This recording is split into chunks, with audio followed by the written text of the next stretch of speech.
have a great clicking of cameras, even the silent kind, but I'm waiting for the lights to go down. Thank you. A very warm welcome to Chatham House, everyone. I'm Bronwyn Maddox, I'm the director. And an extremely warm welcome to Dr. Jaishankar, External Affairs Minister of India, who's going to talk to us about India's rise and role in the world. And he needs, I say this sometimes about our guests, but I will say about you, needs no introduction, but let me just add a few things to the things that you will know about him. One of the, I'm going to say, longest standing foreign ministers around. You've survived longer than many since 2019. And is also a member of the upper house of India's parliament from Gujarat. Was Foreign Secretary from 2015 to 18, Ambassador to the US, to China, Singapore, and the Czech Republic, and has also served in other diplomatic assignments in Moscow, Colombo, Budapest, and Tokyo. And I say that because people who have a span of the world are particularly valuable these days. And very, very glad that you have come here to talk about a wide range of things. So I was saying to you upstairs, I want to start with geopolitics and then go on to some things about the British-Indian relationship and then come to some questions about India at the end. Please, everyone, do start thinking of your questions. We're going to chat for about half an hour, and we have a clean hour here. It is, just to make the point, on the record, being recorded and live streamed. And if you want to ask a question and you're in the hall, please do the conventional thing of sticking up your hand, and I will do my very best to come to you. If you're online, welcome again. And if you send in your questions using the Q&A box, I will do my best to pick out them as well.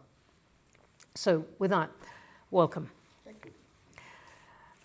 Let's start with what we can call geopolitics, but that one word is standing for rather a lot these days. What do you make of the first 41 days of the US's new foreign policy? Is it good for India? Is it good for the world? Well, it's interesting.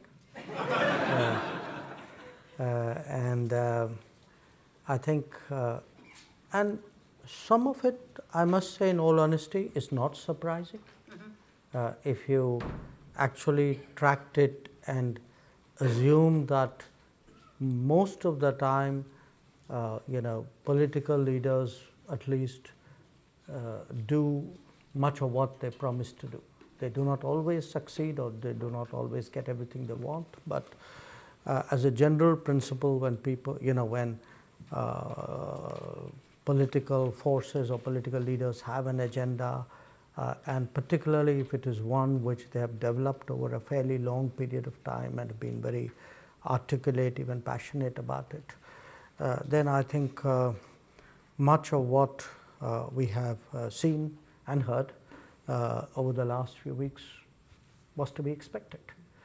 So I'm a little surprised that people are surprised. Now, that said, is it good for India? In many ways, I would say yes. My Prime Minister was in Washington about 2 weeks ago. I had accompanied him. I was myself there for the presidential inauguration. And when I look at our interests and our expectations of the relationship, I think there's a lot of promise we see there. Conceptually, I think we see a president and an administration which, in our parlance, is moving towards multipolarity. And that is something which suits India. When you say that they are moving towards multipolarity, do you mean accepting or even encouraging there being many, many poles of power in the world? I think practicing, and by practicing, promoting. Since 1945, one tends to think and talk about the United States as US and the Western world. So it's more like a bloc rather than a nation. I think what is quite clear is the US's own self-perception is now more as a nation and perhaps a little less as a bloc. Not entirely, as one and not the other, but definitely the needle has moved in the direction of a more national personality and a more national analysis of its self-interest. If one looks, at our own relationship politically, to be very honest with you, we've never had any issues with American presidents, at least in recent times. There's no baggage which we carry or burden that the relationship carries. I think from President Trump's perspective, the one big shared enterprise that we have is the Quad.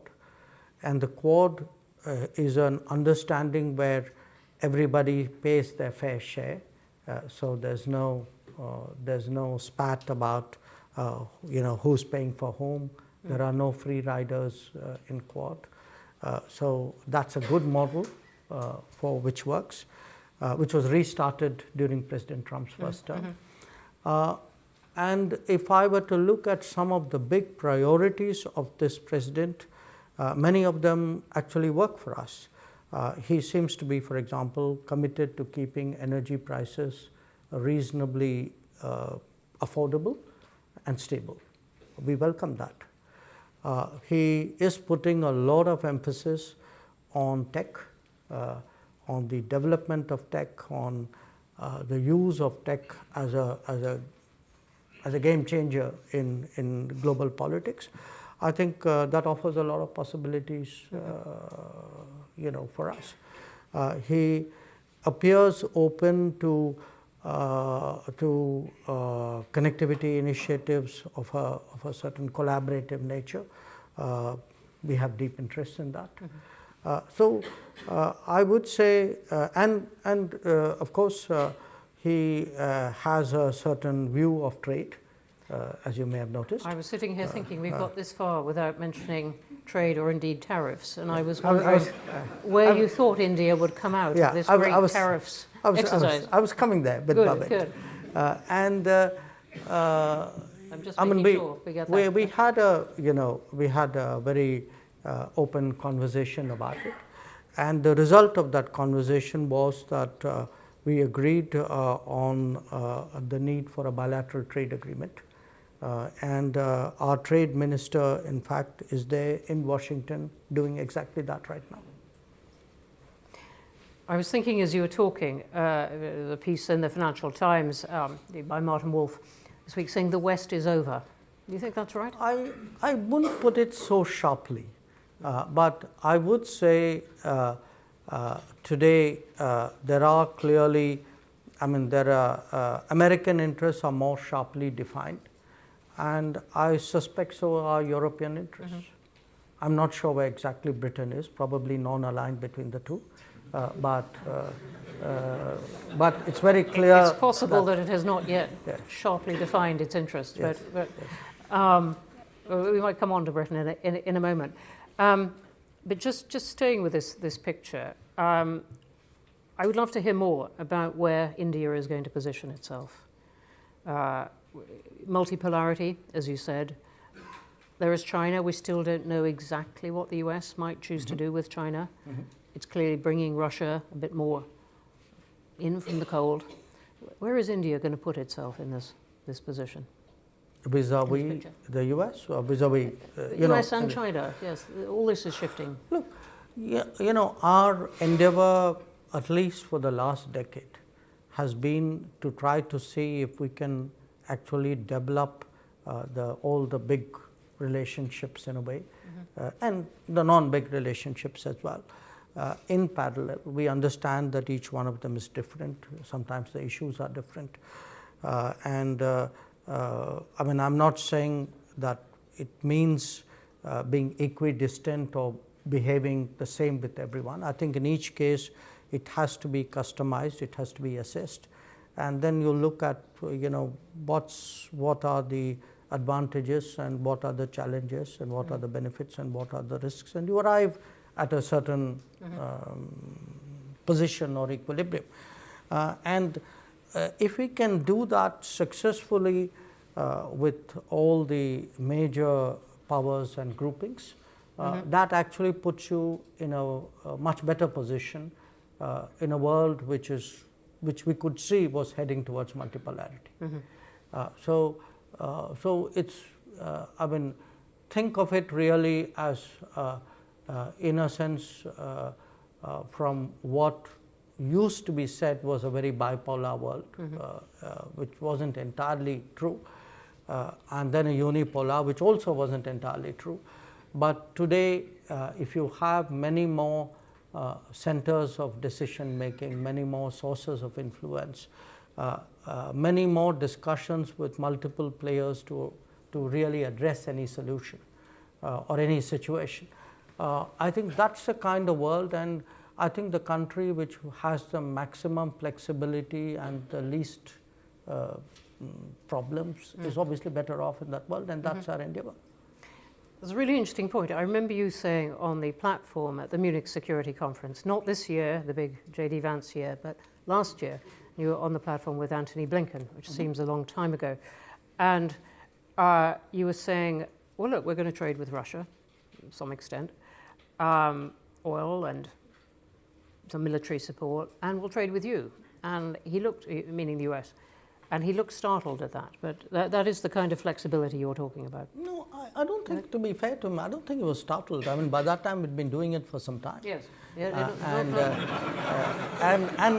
know, maybe not surprised, but still,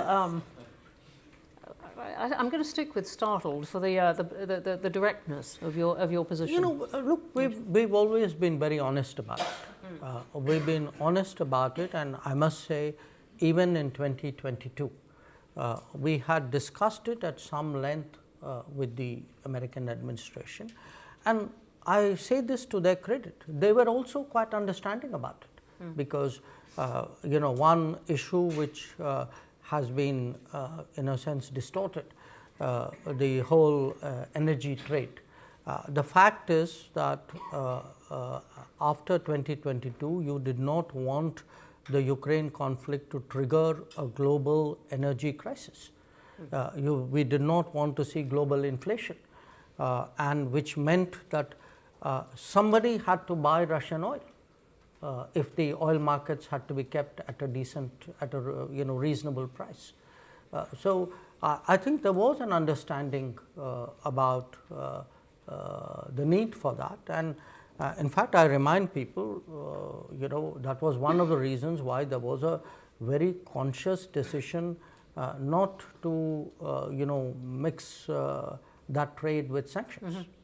So I think people have been very sober and very, I would say, sensible about insulating the global economy from that particular aspect. So we've been very, honest about it, because I would rather tell our partners and the rest of the world up front what we are doing. I see no reason why we should be, less than direct in any way. What about the BRICS? What would India like the BRICS to be? Economic grouping, or ideological one? What's the value of it going to be? Look, it's hard to put a label on it, and we all like putting labels. I mean, that's what we do for a profession. I mean, that's why you have, you do what you do and I do what I do. But some things are not so easily defined, and BRICS is one, for this reason. I can't say that it's, I couldn't put an ideological label on it, in the sense, if you look at the BRICS members, even the original members, we are a very diverse group. We are an exception to the normal rules on which groups are formed. I mean, normally countries who are proximate geographically to each other or have some particular shared history or some kind of ethnic or linguistic commonality. This is normally the basis to create a group. Now, BRICS defies all those assumptions. So So it's not like the Commonwealth, it's not like the NATO, it's not like the G7. It's not like anything which had been conceptualized earlier. What it had, I mean, if I were to really look at what brought BRICS countries together, it was a sense among very major powers that they were not getting their due place or due share of global conversations and decision making, and they would be better off if they came together and then, shall I say, sent a collective message. So that is how BRICS started, and since then I think clearly they must be doing something right if so many countries want to join BRICS, and so many countries actually have joined BRICS. So we've had an expansion from the original 4. South Africa joined, and then it has become a double-digit membership in Joburg in 23, and in 24 last year in Kazan we also added dialogue partners, the concept of dialogue partners. So so the group has grown. Yes, we do discuss economic issues. We also discuss political issues. It's not like we don't. So I wouldn't straitjacket it. I wouldn't. It's, as I said, it's hard to find a single adjective which would do BRICS justice. Do you see a role for India in acting as an intermediary in any of these current conflicts? I'm thinking of the role that Saudi Arabia has taken on in at least bringing the US and Russians together in Riyadh. India has been carefully not committed itself on Ukraine, but do you see a role for India in this? I'm not sure. I'm not sure. I'll only tell you what we have been doing so far. It will be hard for me to predict what could happen in the future. We have been one of the few countries who have been regularly talking to both Moscow and Kiev at various levels. My Prime Minister has been talking to President Putin and to President Zelensky. We have met with the presidents, the ministers, the national security advisors, the defense ministers. So, at various points of time, if there was a moment or an occasion when our weighing in was useful, we have tried to do that. Mostly, it has been very specific. For example, in the summer of 2022. At that time, the Black Sea grain corridor was sought to be constructed, and there were some hesitations in Russia. So a few other countries approached us to, including Turkey, which had the lead, to press the Russians on that. We did that. When the Zaporizhzhia nuclear plant came under firing, we actually were approached by the Ukrainians to pass messages on to the Russians, which we did, and they had something to say, which we communicated back. We worked a little bit with Mr. Grossi in IAEA on that. So wherever there's been a sense that, okay, India can do something, somebody has come to us and said, would you be willing to do that? We've always been open-minded about it. To the extent we proffered advice, we have largely done that in the privacy of a room. We have spoken our mind to both countries, both leaders. Our view has been that they need to do direct negotiations. That's been our consistent position. We have never advised them what should be the format and what should be the terms of the negotiations. That is their business. But if, and I would say this, every time we've had a significant and useful conversation with either of them, we have taken the approval of President Putin to share this with the Ukrainians and President Zelensky to share it with the Russians. So we have kept that going. But beyond that, as I said, we have never, it's never been up, we haven't done a peace plan or, put out a particular view. We don't think that is appropriate.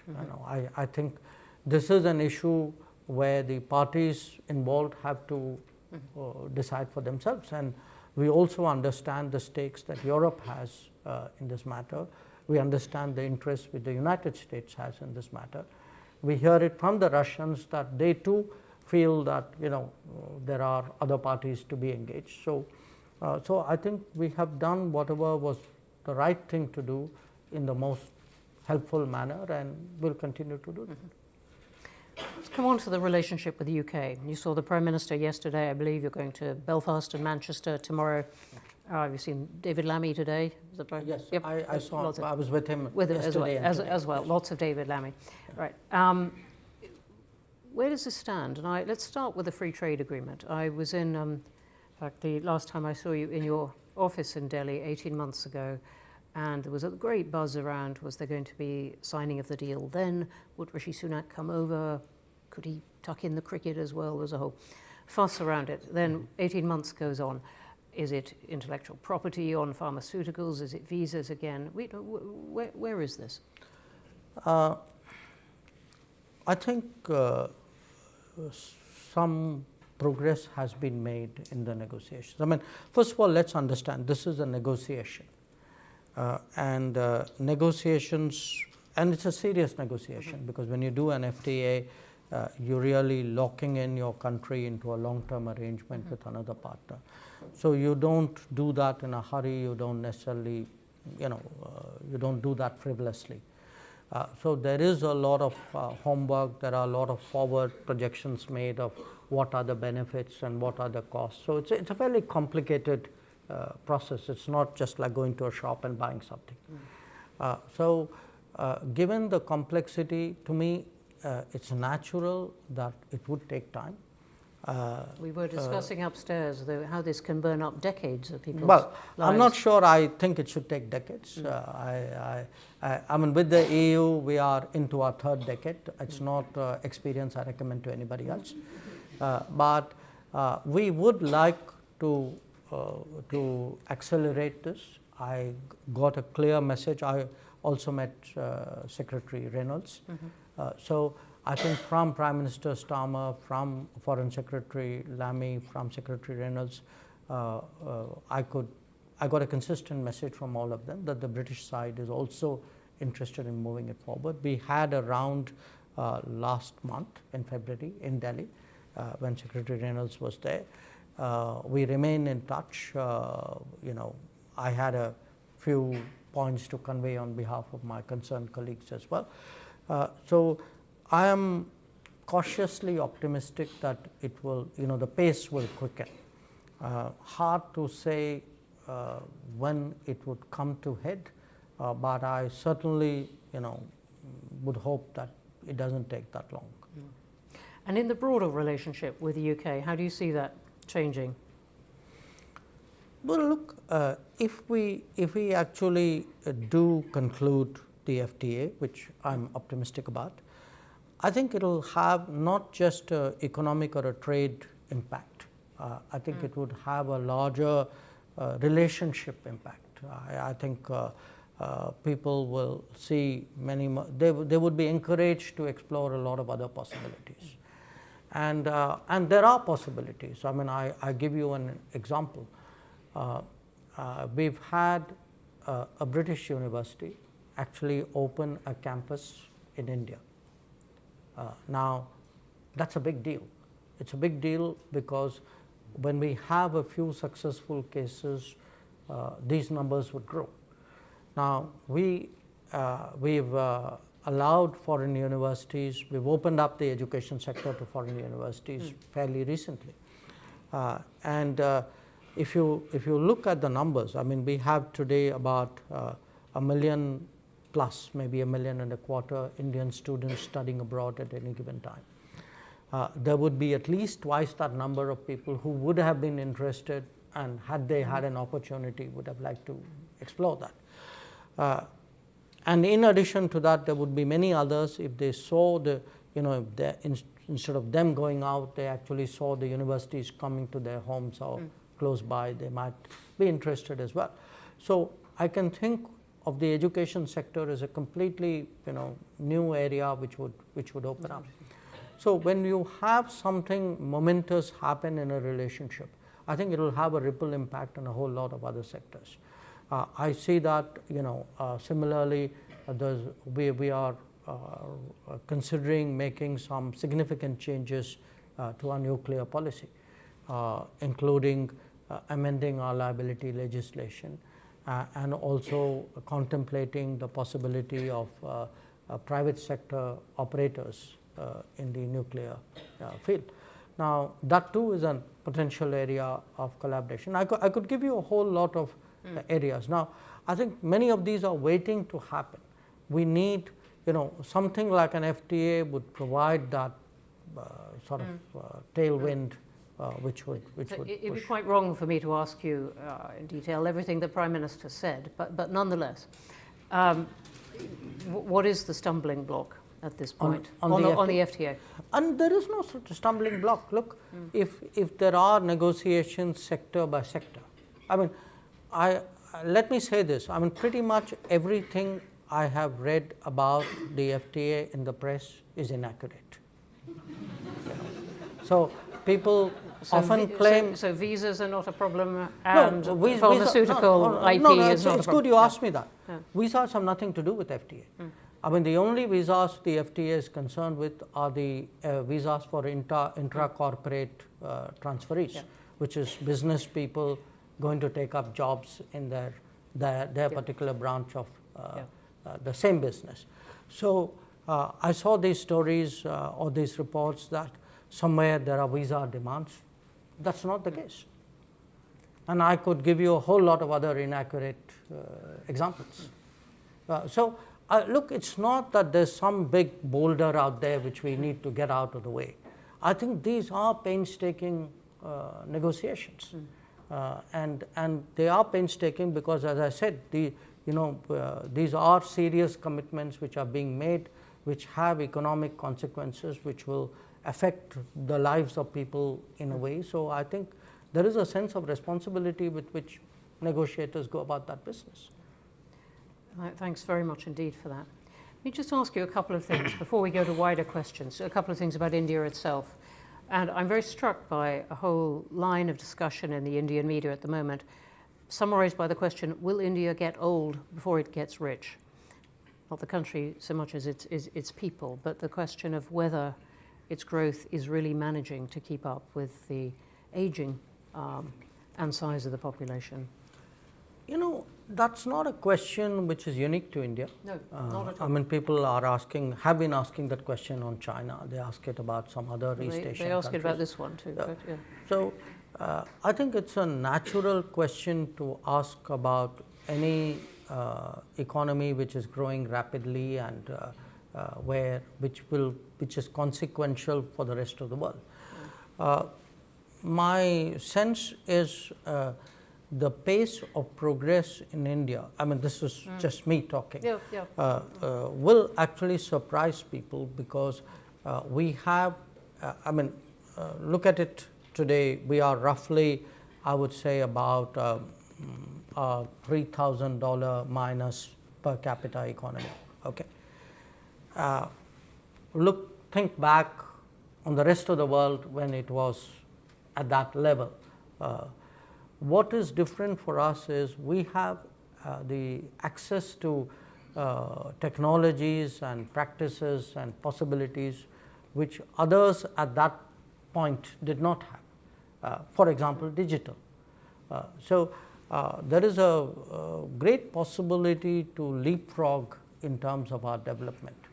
I think I'm pretty sure that the growth of India will follow a pathway or a trajectory which would not be taken by any significant economy before us, simply because many of those possibilities did not exist for those economies at that time. I press you on it because so much hope has been attached to India's development its trajectory, as you said. And yet there are a lot of questions about whether that can continue, or, as you said, leapfrog. No, look, again, I don't think any of us doubt that it will continue. I mean, we are fairly sanguine that we have multiple decades of growth at, let's say, 7% ahead of us. But I mean, naturally, with urbanization, with prosperity, I mean, there are demographic consequences to that. I mean, that's a universal rule. Why would we be an exception to that rule?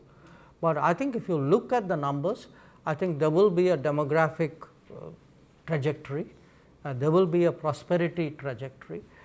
I am not sure that there is grounds to be as alarmed as your observation would suggest.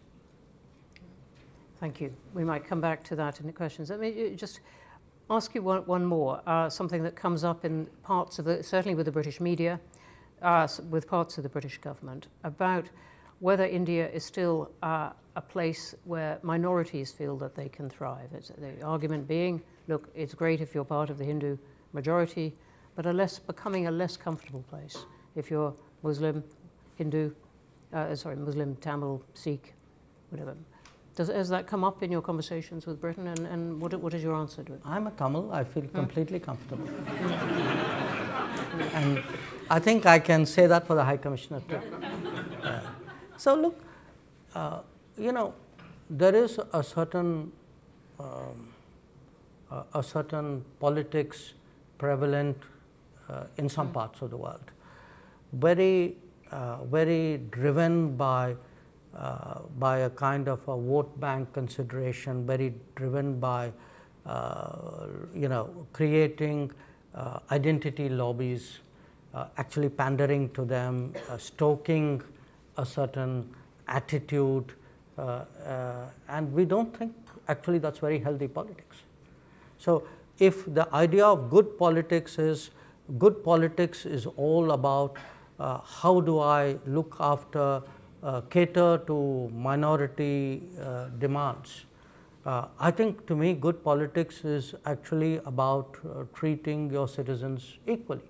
And when I look at the last 10 years and I see many of the big transformations on the way, let us say housing entitlements, loan entitlements, business entitlements, I think as a polity we've been very, very fair. To me, that kind of tokenism is actually very destructive politics. So I would actually dispute the idea that somewhere that's an ideal to which we should all aspire. I think that is a model which we actually reject. On that note, let's go to wider questions. I don't know if the question will come up again, but thank you. Forest of hands up immediately. Let me start at this far side. I'm going to take two at a time. Please. And could you wait for a microphone to come, and please identify yourself as well. My name is Sylvie. I'm a journalist from South China Morning Post. So my question is, will Modi come to attend SCO conference in China this year? And also, currently there's no direct flights between China and India. It's very difficult to get visa. And also, China and India are having very few journalists in the ground in each other's country. And how and when will those issues be resolved? This is about direct travel. All right. Do you want to answer that one? Let me just sum up that question. You asked me on flights, on visas, right, and journalists, and journalists, and also SCO. And would I be there for the SCO? Modi, also you. Prime Minister Modi. Oh, okay. All right, got it. Thank you. Okay, could I take one more? Yes, go in the middle. Yep, you. Thank you. Sachin Ravikumar with Reuters. In the context of Europe trying to boost its defense capabilities, would India's defense industry have a role to play in bolstering those capabilities? And is this something you would be promoting in the coming weeks and months? And secondly, if I may, vis-a-vis trade with the US, would India be open to lowering tariffs on car imports? Thank you. Thank you. Snuck past my usual guard of saying only one question, but you got two in, which were defence and cars. She got 3 in. Yeah. So, We're going to go to a one question rule in a moment. You know, on the first question, look, there was a certain context for why relations between India and China were disrupted. And the context was what China did along the line of actual control in 2020 and the situation which continued after that. Now, in October 2024, we were able to resolve many of the urgent issues, the pending issues pertaining to that, what we call disengagement of troops who had been deployed upfront. So after that, there was a meeting between Prime Minister Modi and President Xi in Kazan, and I myself have met Foreign Minister Wang Yi. Our National Security Advisor and our Foreign Secretary have visited China, and we are discussing with China some steps to see how the relationship can go in a more predictable and stable and positive direction. One of the steps which you did not mention, so let me to your 3 questions add a 4th one, which was the resumption of pilgrimage to Mount Kailash, which is in Tibet, which Hindu pilgrims have been going to for ages. So the resumption of pilgrimage, the direct flights between the 2 countries, the journalist issues, all these are being discussed. But there are some other issues. For example, we had a mechanism about trans-border rivers. That mechanism had stopped to meet because the relationship was very badly disrupted after 2020. So we're looking at this package. I mean, I think people tasked with that mandate are dealing with each other. It's hard, you know, obviously we would like to see it done sooner rather than later, and then we'll see what happens after that. On your question, Can the Indian defence industry profit from Europe's Europe's new need for defence? We have a substantial Indian state-owned defence industry, but also now a growing Indian private sector defence industry.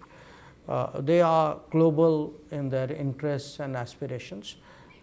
It's, you know, even the state-owned ones, these are enterprises. They make the decisions depending on where there's demand and you know, what the market opportunities are. Normally we leave it to them to make the business, the corporate decisions that they should, unless our national interest or our security interests are involved in some way. So I think if some of them wish to look at demands in Europe, I think that is a business decision that they should be taking. On the issue of tariffs, as I said, we have understanding that we would be negotiating a bilateral trade agreement with the United States. So that process would unfold. Our trade minister is there holding discussions right now. So one has to see where that goes. Okay, another forest of hands. Right, I'm going to take the woman on the aisle there.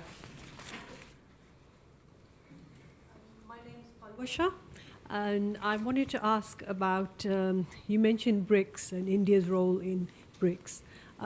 Do you see India's role in the Middle East, because you spoke about Ukraine, but what about the Middle East, in specific Gaza? Okay, thank you very much. Here in the front, Chitij. I'm going to take three this time. Kshitij Bajpayee, Senior Research Fellow for South Asia, Chatham House. Many thanks for your very insightful remarks. I had a question about India's neighborhood.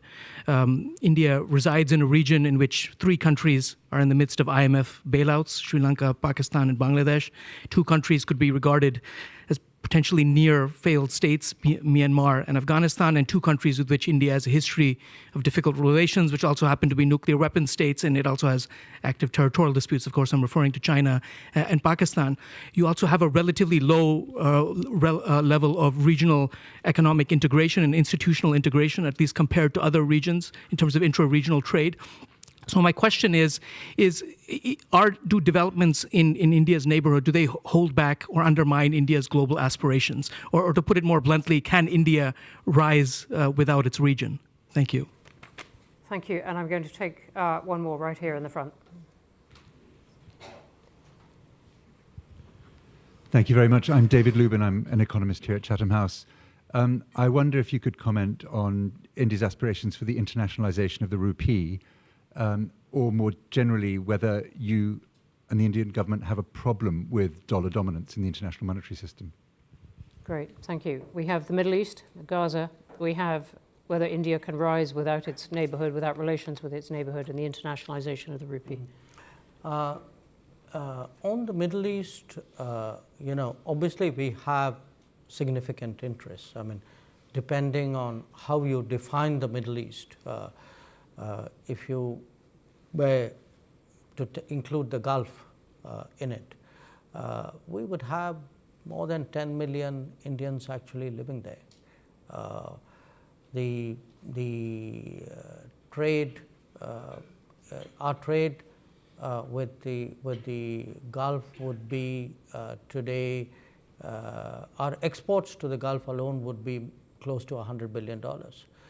Our trade with the Mediterranean is close to $85 billion. The Mediterranean has almost 500,000 Indians living in the littoral states of the Mediterranean. So if I were to, and if one looks at the footprint, the economic footprint, I mean, whether it's the Mediterranean countries, whether it's the MENA countries, whether it's the Gulf, I mean, there isn't a country where there isn't today some kind of significant Indian project, business, infrastructure, activity. So yes, we would like to see a stable, safe, prosperous Middle East, but we do understand, I mean, right now the situation is very complicated. Again, we have a position which is obviously, in my view, very objective and balanced. I mean, we do condemn terrorism and hostage taking. We do believe that countries have a right to respond to that. But we also believe that humanitarian law should be observed when undertaking operations. We do think there's an urgent need to get relief and rehabilitation done in Gaza. And we strongly advocate for a two-state solution. So we have I would say, a broad spectrum, but consistent, and in our view, an objective position about it. Again, if there is and Indian peacekeepers, by the way, are deployed today both in Lebanon and in Golan Heights. So if there is some way or something we should be doing, we are open to looking at it.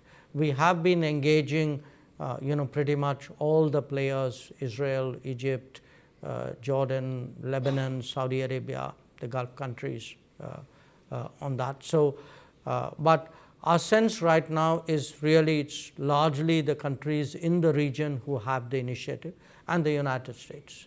So if there are countries who have that initiative and doing something, it's good that they are doing something. So but our interests are that there's some kind of lasting solution found to the crisis. On your question, Kshitij, about the neighborhood, again, there are a lot of things happening on the ground. This may or may not fit into a theoretical construct. For example, if one looks at connectivity, and by connectivity I'm talking here of roads, of waterways, of electricity grid connections, of fuel supplies, of movement of people. In fact, the last 10 years has seen an extraordinary pickup that whether it's Bangladesh, whether it's Nepal, even Myanmar, that every one of these countries today in some form, compared to where they were 5 or 10 years ago, are either importing or exporting more energy, are trading more, are seeing a much greater flow of wagons, buses, people, you name it, much more goods transiting through countries or to countries. So in many ways, actually, on the ground, the real economy is experiencing a very, very profound change. Now, in terms of regionalization, perhaps in a sort of a conceptual way, it may not be that visible, but then do bear in mind when Sri Lanka had a very serious financial crisis, while the rest of the world largely sat on its hands, we actually came forward with a package of more than $4 billion, which was almost twice the size of the IMF package. So, and if you go rewind a bit and go look even at the COVID, between that region, like any other region, has had a COVID crisis, it's had a Ukraine crisis fallout.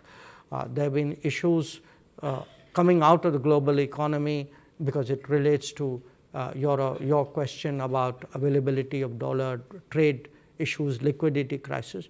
We've actually stepped forward for pretty much every neighboring country, whether it was supply of vaccines, whether it was supply of food grains, whether supply of fertilizers, supply of fuel, and as I said, in Sri Lanka, actually a huge economic package. So we do see today a regional responsibility. We do believe that our neighbors must do well, and that their prosperity and our prosperity are linked, and we think our own growth is could be a lifting tide, is a lifting tide for the rest of them. But while we are a larger economy and by and large we are generous and non-reciprocal, we have interests like any nation. So we also expect our neighbors to recognize that and to cater to our sensitivities as well.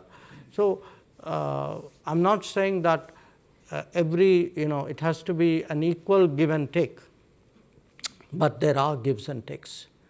And I think just like we have a responsibility to our neighbors, I think our neighbors also have a responsibility to us. The third question, the rupee. Internationalization of the rupee.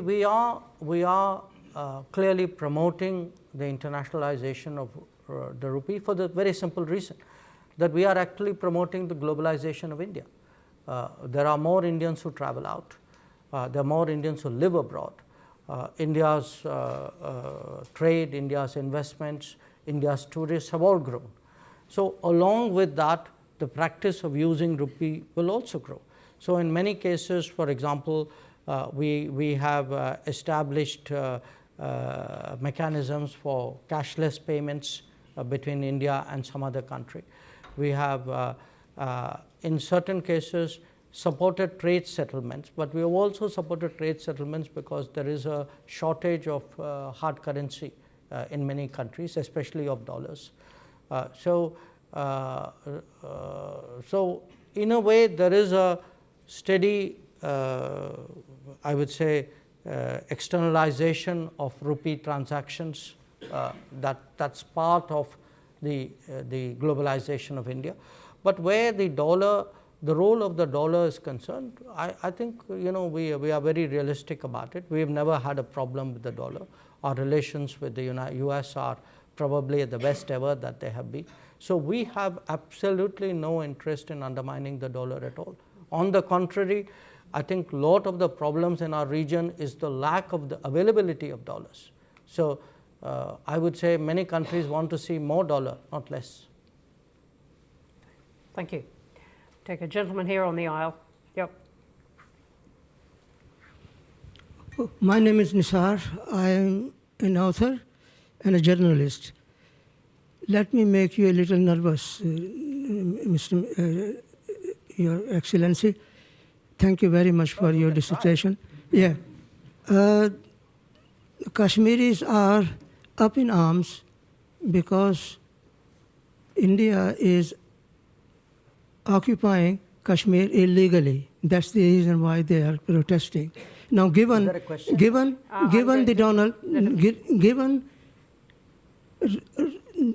Mr. Trump's zeal for striking peace and peace deal, can Narendra Modi use his friendship with Donald Trump to solve out the problem of Kashmir? There are 1 million soldiers stationed in Kashmir to control 7 million Kashmiris. So what are you going to do about the Kashmir problem? Okay, You haven't spoken about Can we it. just capture Thank the question there? Thank you. And there was a similar one from Naomi Canton of the Times of India, pegged to the debate in the UK Parliament today mentioning Kashmir. All right, Kashmir, what are you going to do to solve it? Woman on the aisle in black and white, I think. Thank you. I'm Vedika, and I am a student at King's College London, studying international relations.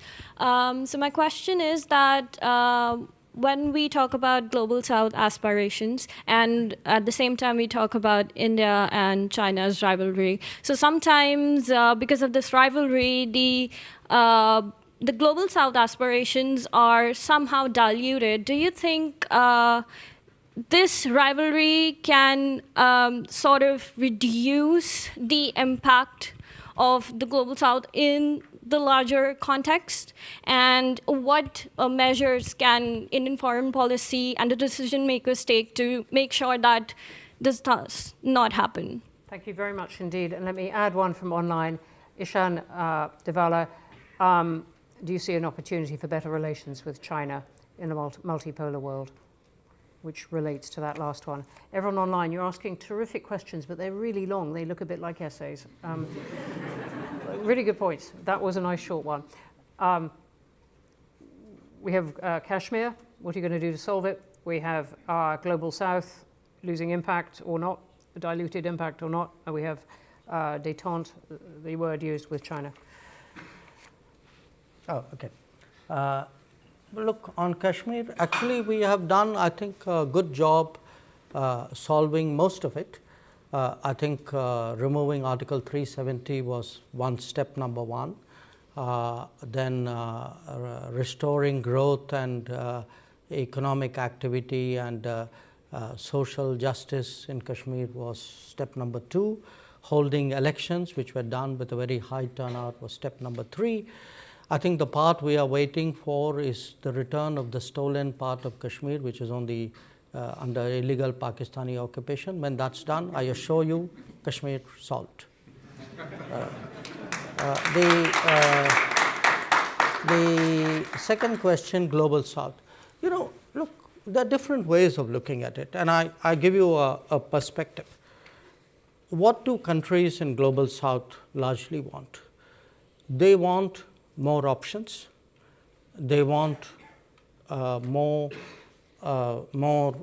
experiences to compare, relatable experiences.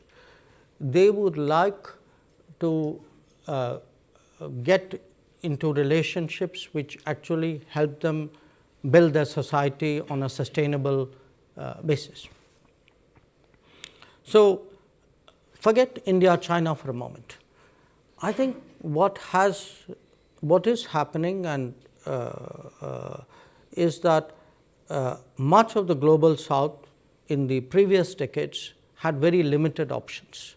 You know, they either had Western options, they had multilateral development banks which were in a way associated with it.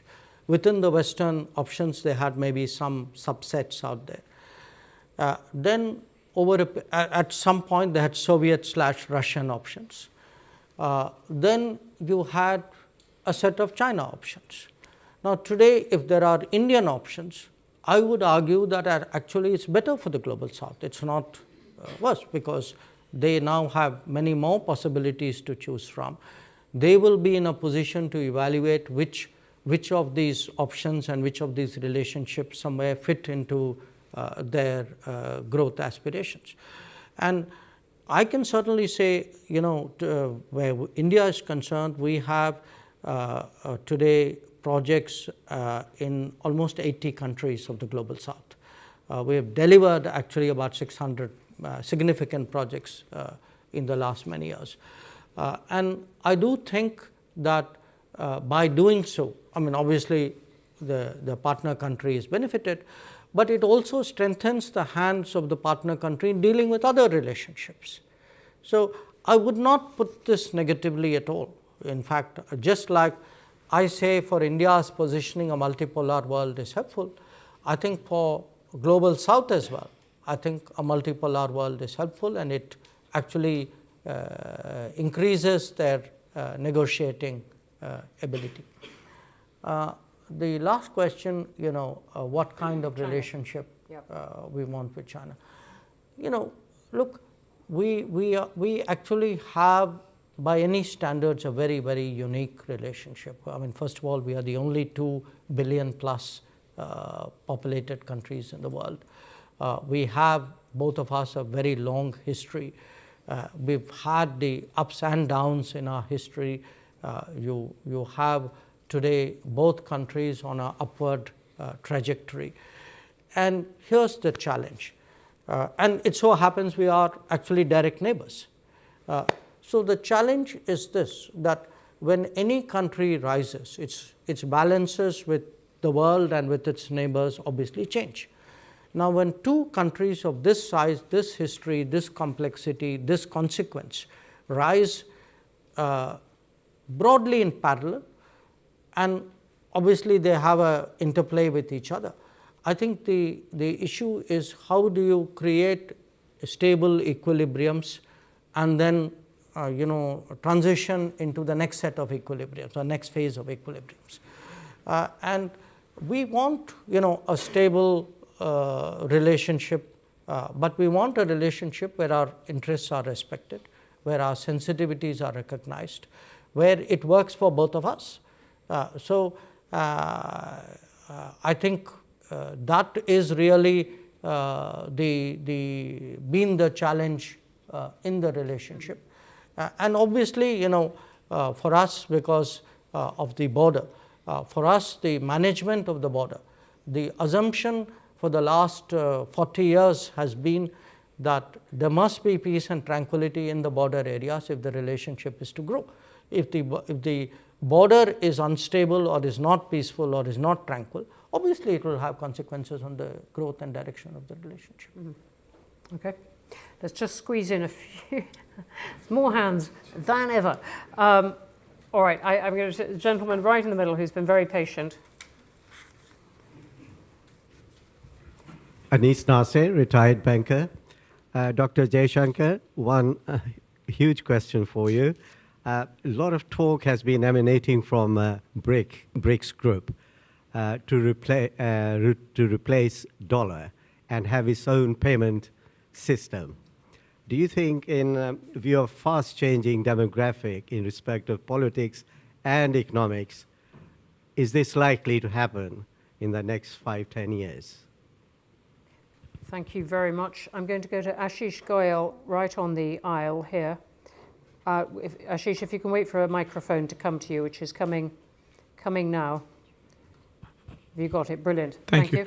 Thank you, Dr. Jaishankar, for your thoughts.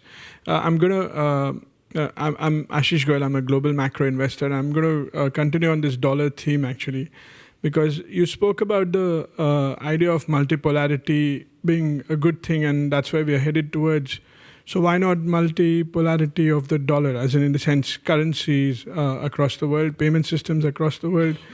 And just one perspective is that if the US did not have the dollar reserve status, by now you would have trashed the currency, because look at the fiscal deficit, look at their external deficit, all of that. So I understand that that's been the stable guiding force for the last 80 years.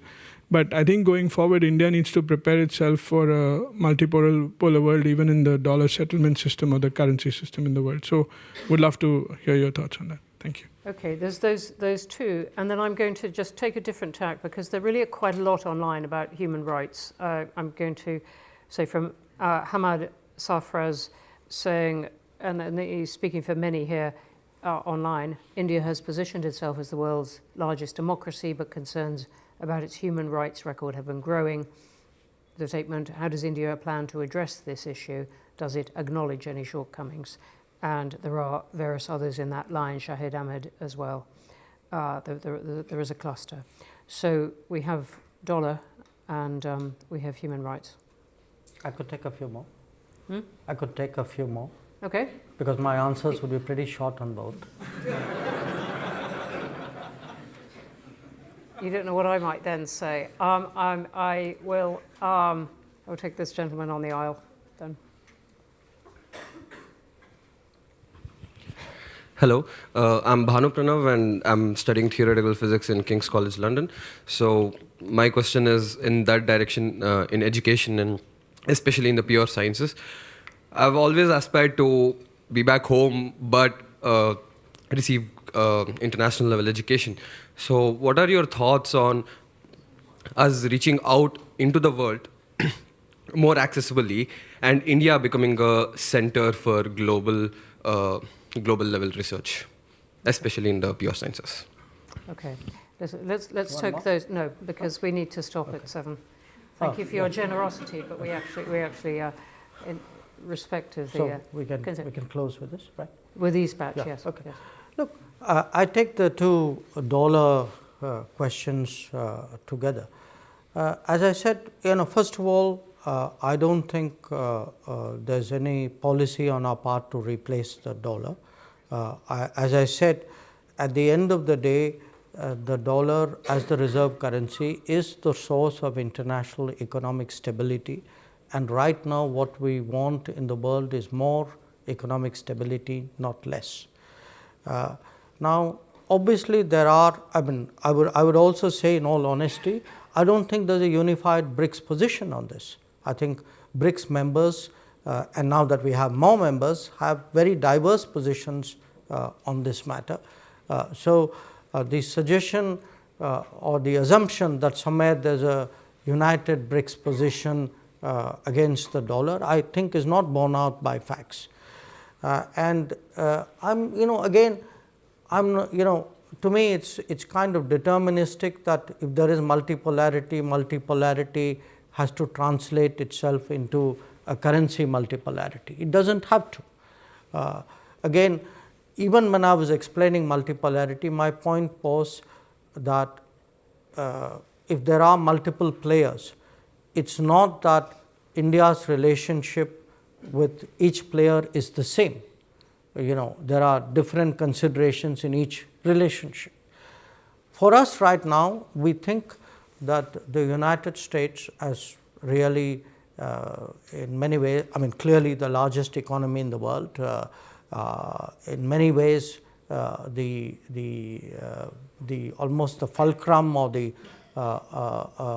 key player in the global international architecture. Our own relationship is growing, it's very positive. We do believe today that working with the United States and strengthening the international financial system, economic system is actually what should be the priority. So I think that both a strategic assessment as well as our sense of what is required today by the international economy will really guide our thinking on this matter. On the human rights concerns, look, I think a lot of this is political.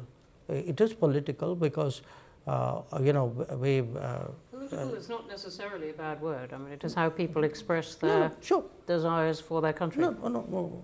Allow me to complete. We have been, for political reasons, at the receiving end of a lot of I would say expressions and sometimes even campaigns on human rights. We listen to it. If we're not perfect, nobody is perfect. There can be situations which require redressal and remedy. But I would actually argue that if one looks around the world, to be very honest, I think we have a very strong human rights record. We as a democracy, as a credible democracy where people still have faith and in fact growing faith in that democracy, where actually representation has broadened in every conceivable way over the last many decades, where the state has been very fair in terms of treatment of its citizens, I think any sort of sweeping concern on human rights is really misplaced. I don't see justification for it at all. And the last question on global level research. Today there is a big sort of spurt, I would say, in the innovation culture, in the startup culture in India. We also have a lot of global capability centers. In fact, I think about 40% of them globally are actually located in India.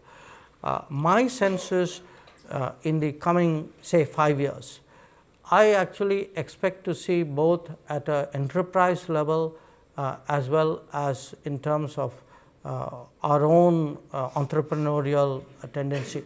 I expect to see a much more energetic innovation and research culture. I mean, this is quite apart from what the government is doing. I mean, we have set up a National Research Foundation. There is a much greater push for various enterprises and agencies to invest more in research.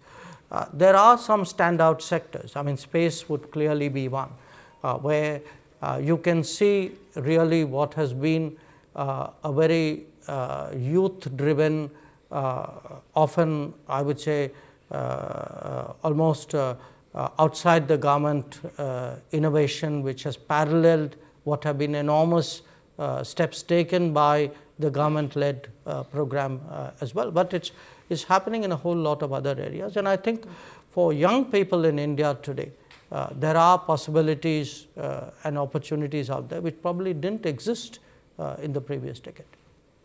We are going to have to stop there. There was a forest of hands up. There are loads of great questions online, very few which I could squeeze in, but many of them thought-provoking, some of them charming. I'm looking at Raghu Ramachandran saying, what is your personal desire or vision for the world in the next 25 years, which I didn't bring in.